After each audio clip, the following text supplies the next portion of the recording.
आता सांगलीचा आकडा शिवसेनाच लावणार.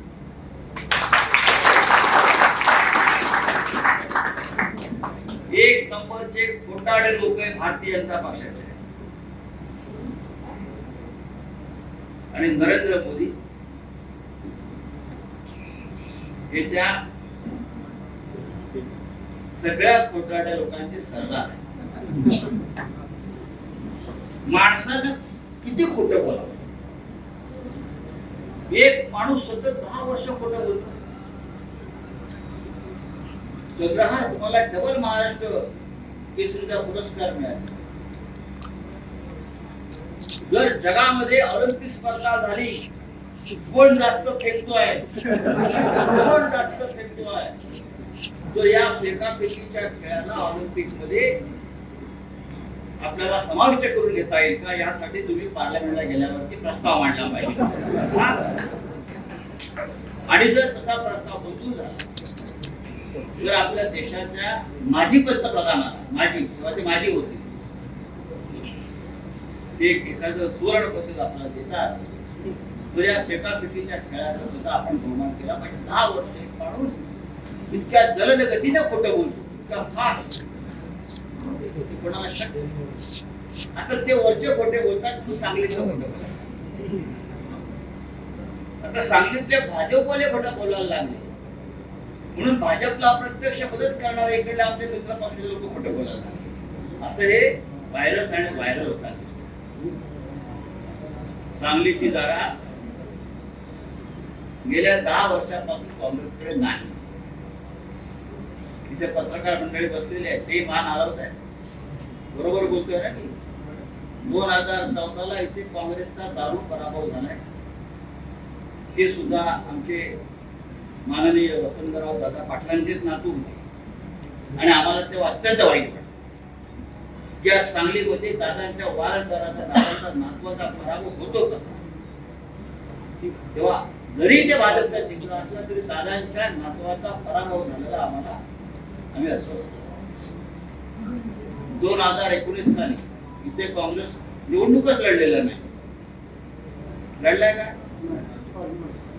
जर तुम्हाला आपल्या काँग्रेस पक्षाची, इकडल्या केडरची एवढी चिंता होती तर तुम्ही 2019 साली आजच्या प्रमाणे स्वाभिमानाची लढाई लढायला पाहिजे. तुम्ही ते लढला नाही आणि आपला उमेदवार दुसऱ्या पक्षाच्या तिकिटावर तुम्ही तिथे पराभूत झाले. जर 10 वर्ष आपला इथे संबंध नाही तर आमची अशी भूमिका आहे, महाराष्ट्रात शिवसेनेचा वारा वाहत आहे. महाराष्ट्रात उद्धव ठाकरे यांचं नेतृत्व असं झळाळून निघालेलं आहे. संघर्ष, स्वाभिमान. सांगलीमध्ये शिवसेनेने कधी लोकसभा लढली नाही. जरी खरं असलं तरी जनतेला कधीतरी इथे शिवसेनेला मतदान करावं असं वाटतंय मोठ्या संख्येनं. मग ही संधी या वेळेला आम्हाला मिळू द्या. तुम्ही 10 वर्ष मागे राहिला, या वेळेला आम्ही लोक. ही एक स्पष्ट भूमिका आहे. सांगलीमध्ये सर्व जाती धर्माचे लोक आपल्या पाठीशी उभे राहतात. महाराष्ट्रात आज या महाराष्ट्रात मुस्लिम बांधव जर सगळ्यात कोणाच्या मागे उभे असतील तर उद्धव ठाकरे यांच्या मागे.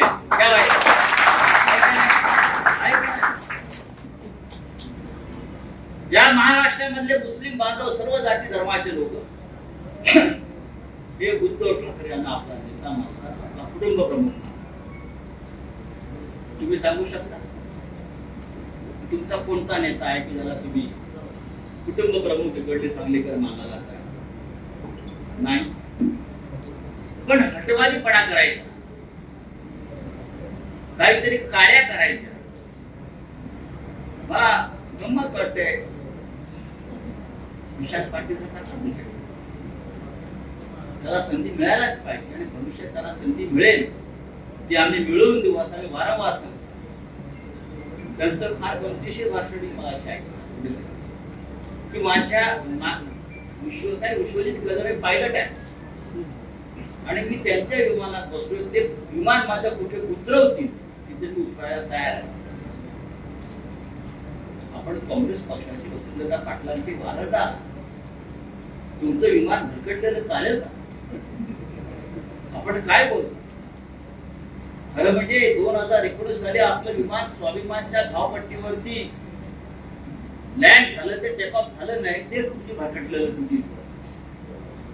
तुम्ही काँग्रेस पक्षाची उमेदवारी घेतली नाही, ती तुम्ही घ्यायलाच पाहिजे होती किंवा घरी बसायला. 5 वर्ष आपण कुठे होता हा प्रश्न विचारला लोकांनी. तर तुमच्याकडे काय होतं?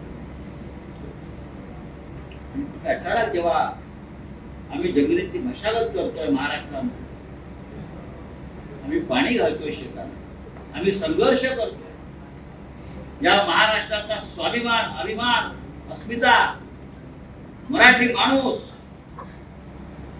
महाराष्ट्राचं अखंड, यासाठी आम्ही संघर्ष करतो. जनता आमच्या पाठीशी याची भारतीय जनता पक्षाचं कारस्थान महाराष्ट्र तोडण्याचं. देश विदेशातील प्रत्येक घडामोडींचे लाईव्ह अपडेट मिळवण्यासाठी आता साम टीव्हीच्या सर्व सोशल मीडिया प्लॅटफॉर्मला लाईक, फॉलो आणि सबस्क्राईब करा. तसंच सर्व नोटिफिकेशनसाठी बेल आयकॉन प्रेस करायला विसरू नका.